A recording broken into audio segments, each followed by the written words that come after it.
Siamo con mister Guido Di Fabio nel dopopartita di Chieti Martinsicuro. È stata una bellissima partita, condizionata dal rigore sbagliato da Maio, e il Chieti poi ha trovato un grandissimo gol con Catalli.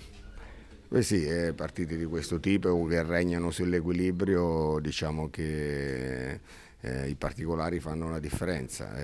Noi purtroppo abbiamo sbagliato un rigore nel primo tempo con Maio e loro hanno trovato un Eurogol con Catalli. E questo diciamo, è la sintesi di questa partita, però è stata sicuramente una bella partita, combattuta, dove tutte e due le squadre si volevano superare. Ha vinto il Chieti, complimenti a loro, ma complimenti anche ai miei ragazzi perché nonostante le difficoltà hanno lottato alla pari contro un avversario di questo calibro.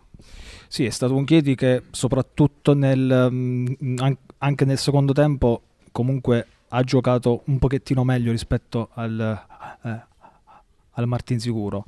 Diciamo il Chieti ha avuto più intensità, ecco. No, ma l'intensità noi l'abbiamo sempre messa, è normale che loro facessero qualcosa di più di quello che avevano fatto nel primo tempo. Purtroppo la partita è andata in questo verso perché se non avesse fatto quell'Eurogol Catalli molto probabilmente sarebbe finita sullo 0-0.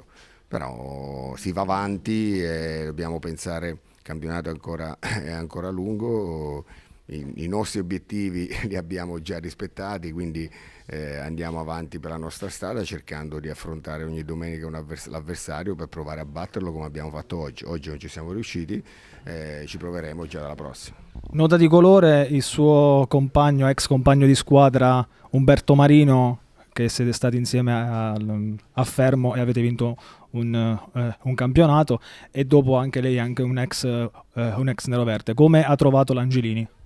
No, Angelini il campo potrebbe stare un po' meglio, stava un po' meglio quando ci giocavo io, però è sempre un piacere tornare qui perché qui ho dei bellissimi ricordi. Quell'anno che sono stato qui abbiamo sfiorato la promozione in Serie B e quindi i ricordi non possono essere che ottimi. E poi dall'altra parte oggi avevo un amico nel vero senso della parola. Nel calcio difficilmente li trovi gli amici. Io con Umberto da quando ci siamo conosciuti siamo sempre rimasti amici, è una persona molto seria, onesta e un bravissimo allenatore. Mi auguro che si possa togliere tante soddisfazioni qui con il Chieti.